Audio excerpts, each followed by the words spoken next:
Let's face it, in our busy lives, we don't eat enough fruits and vegetables. In fact, according to the CDC, only 1 in 10 Americans are eating the recommended daily amount of fruits and vegetables each day, missing out on essential vitamins, minerals, fibers, and antioxidants. And that's where Balance in Nature comes in. Balance in Nature sources only the best produce, free from pesticides, heavy metals, and harmful bacteria. And Balance in Nature is the best fruit and vegetable product on the market. They use only fresh, whole fruits and vegetables inside each capsule. They don't use any GMOs, fillers, binding agents, or preservatives of any kind. You're getting real food, real science, real nutrition. I would never endorse a product that I don't use myself, and since using Balance in Nature, I feel more alert, I have more energy, my focus is sharper, and I feel great. Live life to the fullest and choose Balance in Nature. And guess what? P.A.S. Report listeners can get 35% off the first preferred order. Start getting the recommended daily amount of fruits and vegetables you need by using code PAS at balanceofnature.com. Welcome to the P.A.S. Report Weekly Roundup Podcast. The P.A.S. Report provides an honest analysis on the critical issues that matter to you without the biased media filters. Here's your host, Professor Nicholas Giordano. What's up, everyone? Welcome to the P.A.S. Report Podcast. This is your host, Nick Giordano. Hopefully you're having a good week, and I want to thank everyone who reached out after listening to Monday's episode with the interview with Lieutenant Governor Mark Robertson of North Carolina. I enjoyed that interview a lot, and it seems many of you did as well, so that's always a good thing. There's nothing better than when ordinary people stand up for what they believe in, when they have the courage to speak out on an issue or the issues that concern them. That's what America is all about, and I wish more people would speak up. I'm talking about everyone dissatisfied with the current direction we're headed in, and it seems like we can't have a debate. We can't have a dialogue, because all that's done when you start to debate the issues is the other side wants to lob accusations. You're a traitor, you're a fascist, you're a racist, and they want to end debate. So sadly, many don't speak up because they're afraid of the ramifications. They are afraid that if they say the wrong thing, they will be attacked. They will be canceled. They worry that if they say something, it's going to be taken out of context. And there are people out there who want to destroy anyone's life who disagrees. That's the sad part. That's the pathetic part. Like, how do you have time to go after people that disagree with you and want to destroy their life and contact their employer? They're such losers. You know, and I understand it. I understand why people censor themselves. They have mouths to feed. Some people depend on us. This leads people to censor themselves because they are responsible individuals, and they're generally good people. But at what cost are you willing to remain silent? We are living through challenging times, and sure, you may be able to keep your head down for a little longer. You may be able to maintain your standard of living for a little longer, but ultimately, when it all comes crashing down, what are you going to have left if you don't speak up now? And then you have the people that just hate politics, and I get that too, right? They'll turn off the TV sometimes, turn off the news channels, enjoy life, because life is short, life is precious. But some of the people that hate politics, they try and stay out of it as much as they could. They walk away anytime the conversation gets political. They don't go out and vote. They don't watch the news. They mind their own business. They live their lives. I understand that. Politics is a cesspool. Always has been and always will be. But the same thing applies to these people as well. How long can you go on ignoring the obvious? You could sit on the sidelines all you want, but is your life improving by you sitting on the sidelines, by you remaining silent, by you not going out to vote? The reality is the American people are the most powerful force within the political world. We are the most powerful force within this system if we exert our power and influence the proper way. We have a major role to play within this system. And perhaps we can bring back some semblance of normalcy, close the gaps of instability that exist, that's been created. I'm not ready to give up on the American people. I'm not ready to surrender this country to the loons who want to placate a small subset of people. I'm not ready to let them keep dividing us on things like race and gender, religion, or any other trait they use. And that's going to be the theme of this episode. We have so much more in common than we realize. It doesn't matter about political party. And if we have so much in common, why aren't we speaking up to say enough? Why are we remaining silent? Why have so many Americans disengaged from the process even though their lives and their quality of life have gotten notably worse? I'm going to explain it all. Before I do, make sure you subscribe to the podcast, and if you find the show informative, share it with your family and friends, even those that may disagree with you politically. You know, if they're diehard partisans, they're not going to like the message. I get that. They won't like this podcast. But if they are common sense Americans, ordinary Americans, you would actually be surprised about how many of them are receptive to the message, how many of them are willing to listen, because they're tired too. And we have to start by asking the question, why do so many in power, why do they want to divide us so much? I'm not even talking about the political issues, even though that matters too. I'm talking about just in general. Why do they want us to hate each other? Why do they want us to demonize each other? Notice the rhetoric, and it comes from both sides. I'm not going to deny that, but it's much more slanted to the left right now, and the language they use is much more dark and dangerous. What I mean is to think about how easy it is for people to throw out the evil label. Think about how they define their political opponents as domestic enemies and domestic terrorists. And it's not just that they attach these labels to their political opponents in office, which would be bad enough. Instead, they attach these labels to ordinary Americans who simply express an opinion. It shows what they think of the people. Anyone who dissents from the narrative gets labeled. This doesn't help political dialogue in this country. It's not what this country is about. It doesn't make anything better, but they do it for a purpose. Rather than have a spirited debate, they want us to retreat to our factions. They want to prevent us from developing meaningful connections with one another. They want us to redefine how we treat and judge each other. It's why they dehumanize their opposition. If their opposition is subhuman, then it justifies their actions, right? That's why they do it. And when politicians criticize and attack each other, it's one thing. But when they start to demonize an entire group of people simply because they have different political opinion, that's where it becomes a problem. But it's an even bigger problem when the truth is no longer welcome. And rather than speak up, the overwhelming majority of people remain silent, pretending this is all normal, and it's not. I could say with confidence that the overwhelming majority of Americans would agree with me on certain issues. Doesn't matter if they're Democrat, Republican, progressive, conservative, libertarian. Just look at the issues we have to talk about in 2022. You would think we lost our collective minds in the stuff that we're debating, but we haven't lost our minds. It's just that we've kept quiet. And we've kept quiet so we don't feel the wrath of the fringe minority. We don't want to be ostracized. We don't want to be ridiculed. We don't want to be canceled. Sadly, so many have decided it is necessary to censor themselves out of fear. That's not what this country is supposed to be about. And when you do that, you're giving them exactly what they want. But if we look at the issues, is there much political division between Democrats and Republicans? I'm not talking about the politicians or the appointed officials. I'm talking about ordinary Americans who identify themselves as Democrat, Republican, Independent, Conservative. Is there really that much political division between ordinary Americans? And I don't think there is. There is not nearly as much political division as they say, especially when we examine specific issues. I would argue that 90% of Americans, regardless of party affiliation, they don't support releasing violent or repeat offenders without bail. The majority of Americans know that releasing criminals into an already troubled community is a recipe for disaster, because it's their communities that suffer. The American people are good-natured, and I could assure you that there aren't too many Americans who wouldn't support bail reform, where first-time nonviolent offenders are released. But they have the common sense to know that that's where it ends. You don't pull back bail for violent offenders, for repeat offenders. We don't mind giving someone a second chance. The American people are good-hearted in that way. We all make mistakes, and we recognize that. However, when it comes to violent or repeat offenders, it's a completely different story. And they push through these insane policies on a partisan basis for what? Had they done what I said and released only those who were first-time nonviolent offenders, both Democrats and Republicans would have gotten on board. It would have been something that's bipartisan, something that the majority of Americans would support, but that's not what they did.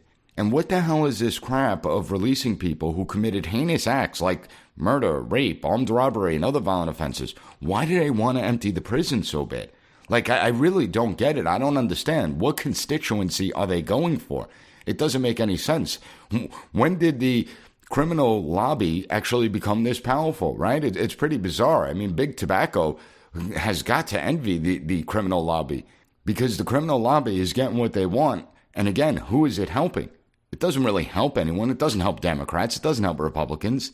When we move on to marriage, the overwhelming majority of Americans could care less who someone wants to be with.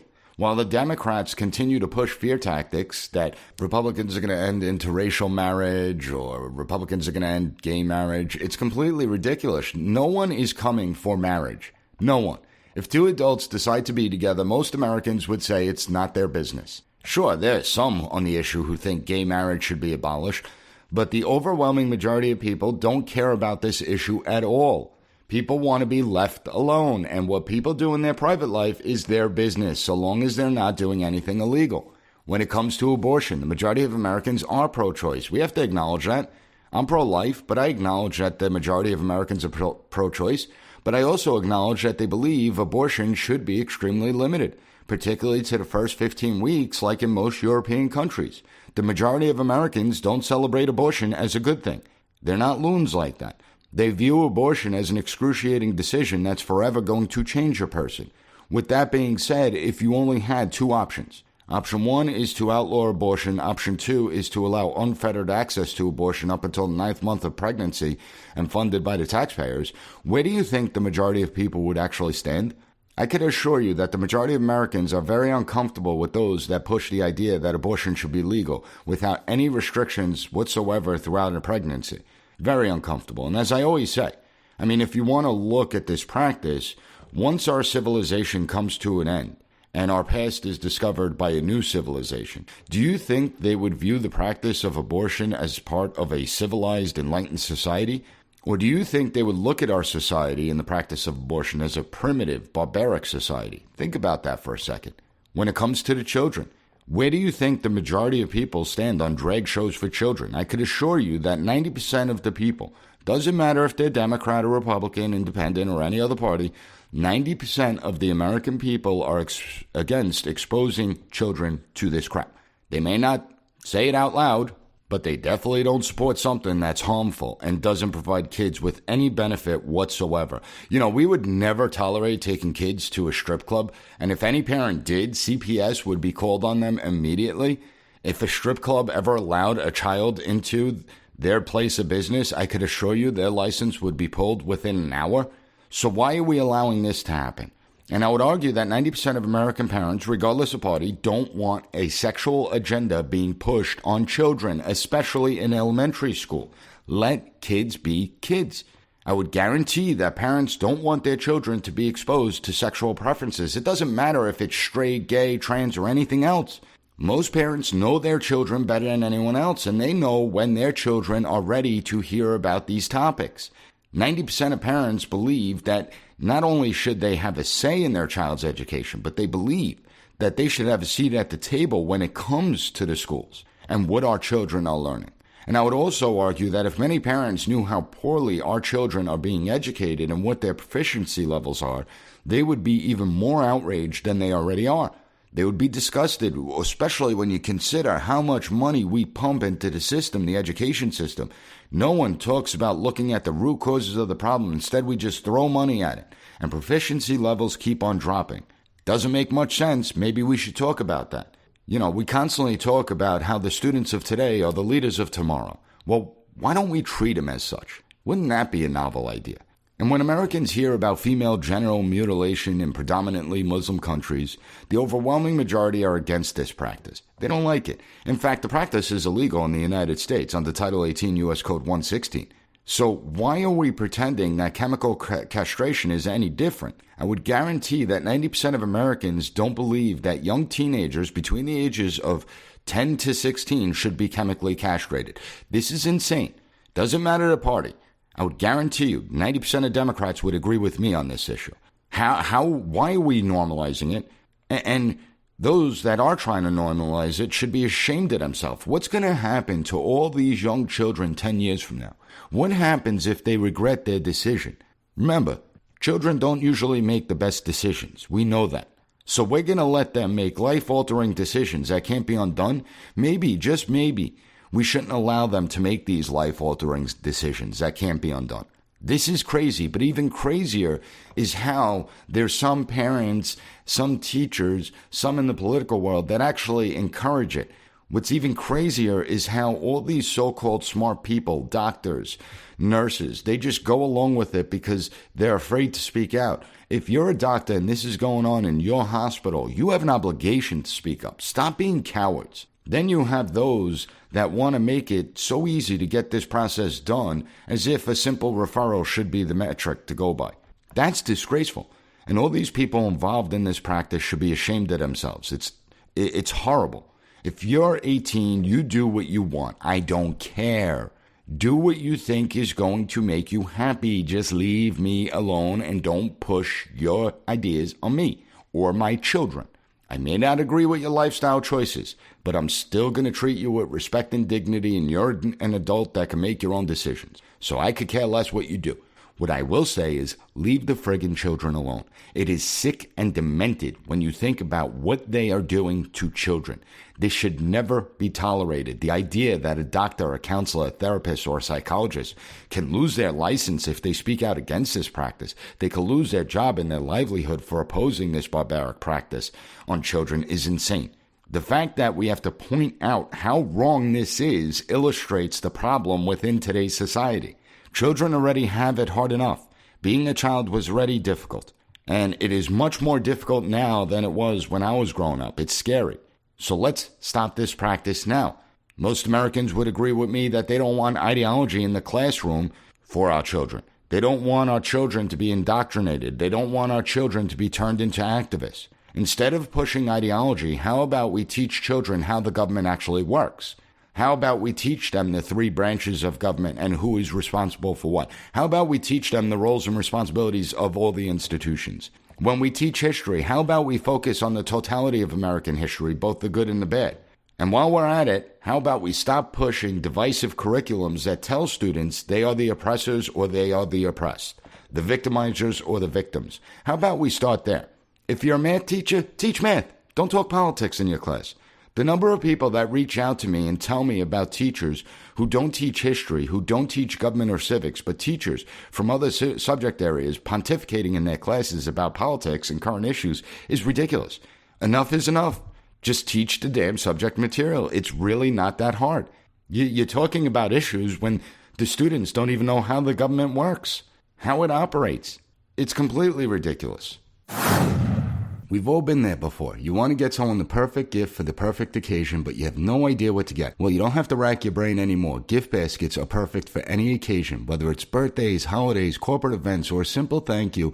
At designeryourselfgiftbaskets.com, you get to choose the theme and the products that go into the basket. You have a coffee lover? Try the K-Cup basket. You're looking for something special for the person that loves to barbecue? No problem. There's a basket for it. Make every basket unique to the person you're sending it to. And if you're in a rush and don't have time to customize the gift basket, it's not an issue because at DIYGB.com you can choose from hundreds of pre-arranged baskets based on the occasion, theme, or recipient. And P.A.S. Report listeners get 10% off using code P.A.S. at checkout. So go to DIYGB.com, find the perfect gift for the perfect occasion, and use coupon code P.A.S. at checkout to get 10% off your order. Visit DIYGB.com today. And given that we're on the topic of race, the overwhelming majority of Americans don't want to see every single issue racialized.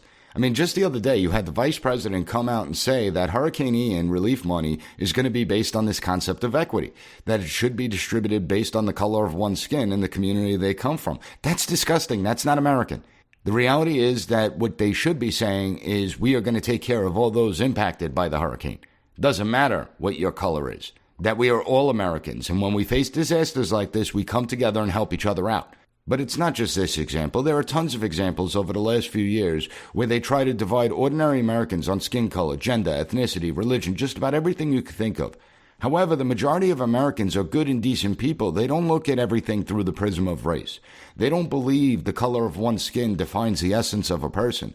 The majority of Americans don't believe we should drop standards based on race. It's insulting. The majority of Americans find this logic to be disgusting, and I'm talking about Black Americans, Hispanic Americans, Asian Americans, and white Americans. This whole idea of equity is nonsense. Americans believe in equality, that everyone should have opportunities to grow and thrive within society, and you can't force the outcomes. We are in charge of our own destiny. And when we look at it, we see every single government institution currently being weaponized politically, and the vast majority of Americans don't believe that should be happening. They don't want our government institutions weaponized to target and punish political opponents. Most Americans abhor the abuse of power. They abhor violence. And some are smart enough to know that if one party does it when they're in power, the other party's probably going to do it once they get into power. Unfortunately, the politicians and the appointed officials are so short-sighted that they can't see how this ends terribly for everyone. Politics isn't rocket science. It really isn't. And I will guarantee you that 80 to 90% of Americans want a secure border. We are a generous people, and given that we are the wealthiest nation in the world, we do feel an obligation to the downtrodden. However, Americans don't want to see an unending flow of migrants crossing the southern border. They don't want to see the cartels enriched. They don't want to see endless flow of powerful narcotics like fentanyl coming over and killing our fellow Americans, especially at a time where we're seeing 10 cities popping up on city blocks, at a time when we see overdose deaths at all-time highs. And it's not people with substance abuse history. It's normal individuals that made a mistake. Ordinary Americans want legal immigration, and they believe the legal process should be reformed so that it works faster and more efficiently. They believe that the process takes too long for those who truly deserve the honor of being an American citizen. And most ordinary Americans, they don't believe in a diversity visa. They don't believe that people should be selected based on the color of their skin or their ethnicity. The overwhelming majority of Americans believe that merit and dedication to the United States should be the most important factor of letting people in.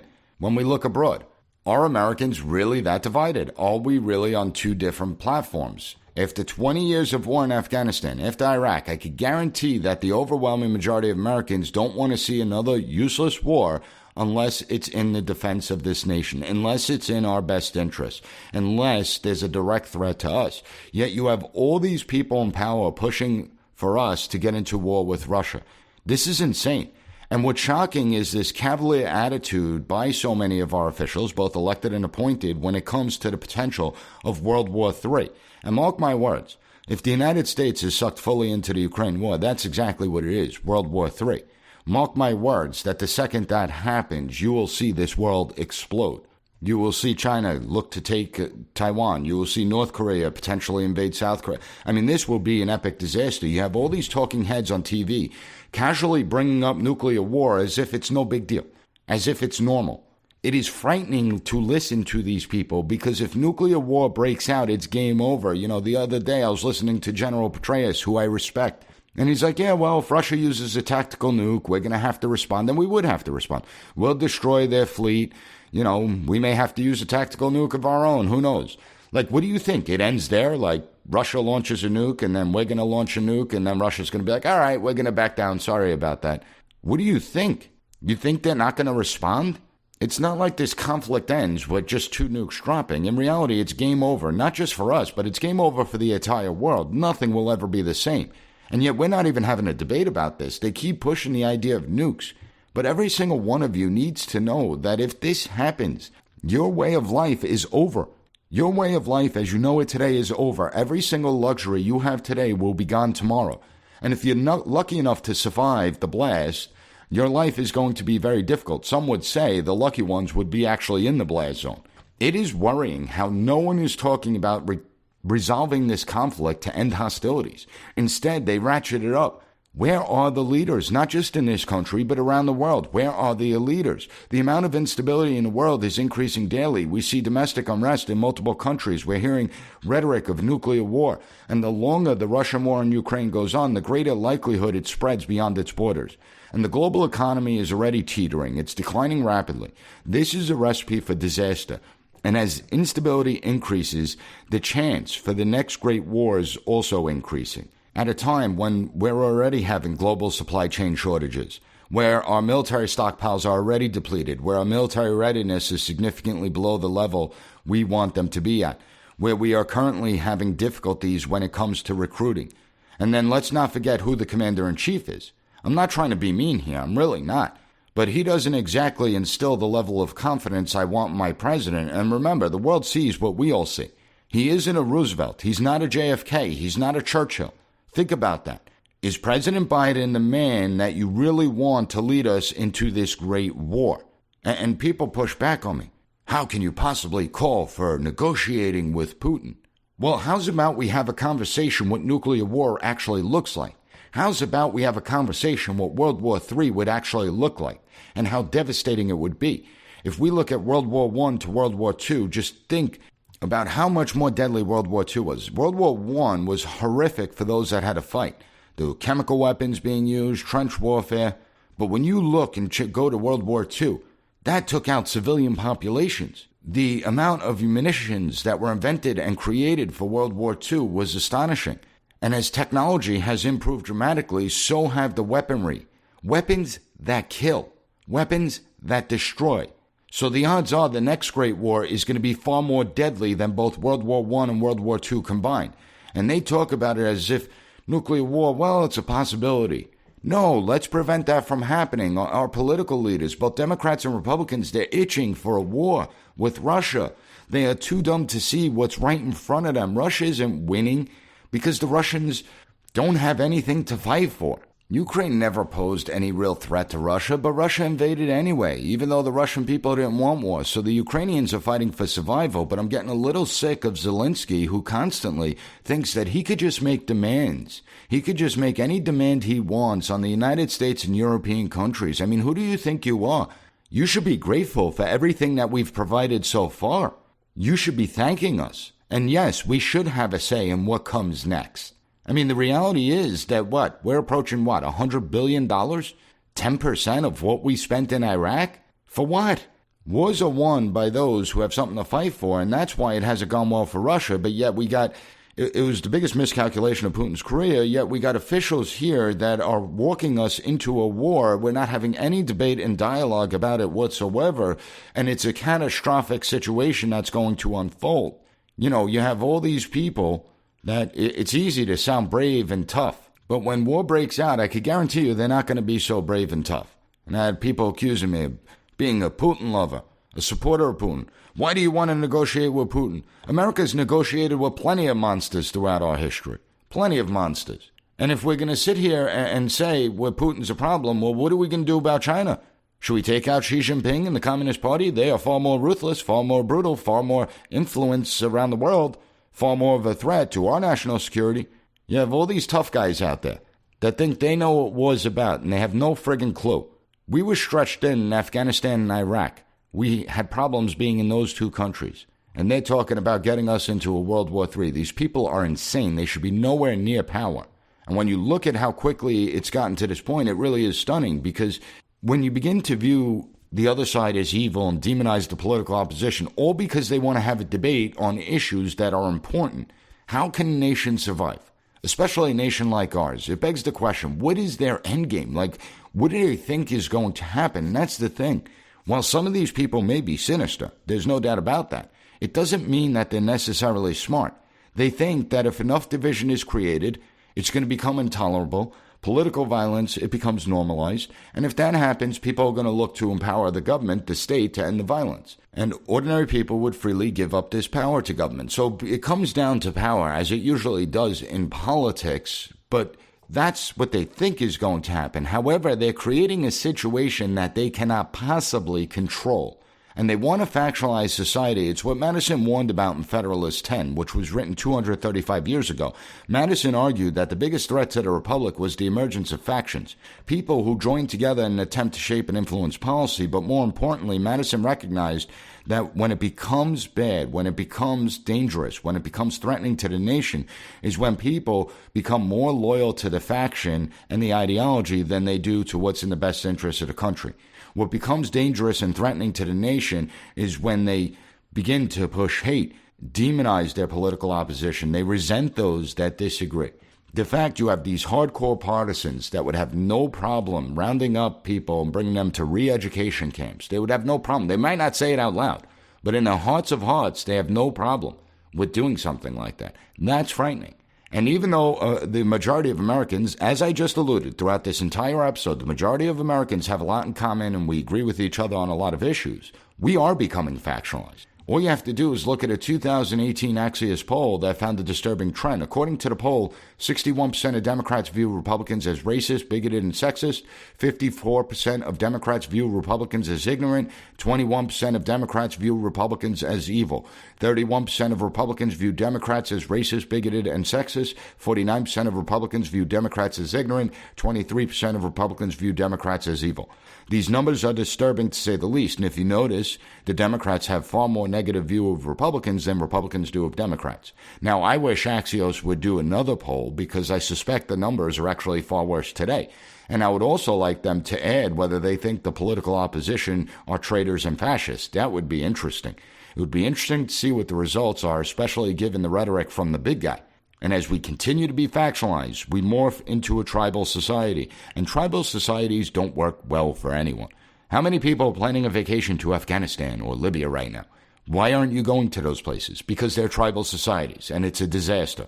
That's why it's so perplexing about how many just go along with this nonsense, even though we're not as divided as most people think when it comes to the issues. This is why it's so important for ordinary Americans to speak out.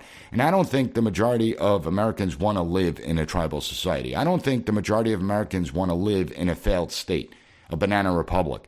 I don't think the majority of Americans want to see America, the America that we all grew up and destroyed, just so a small group of people can declare more power and authority for themselves.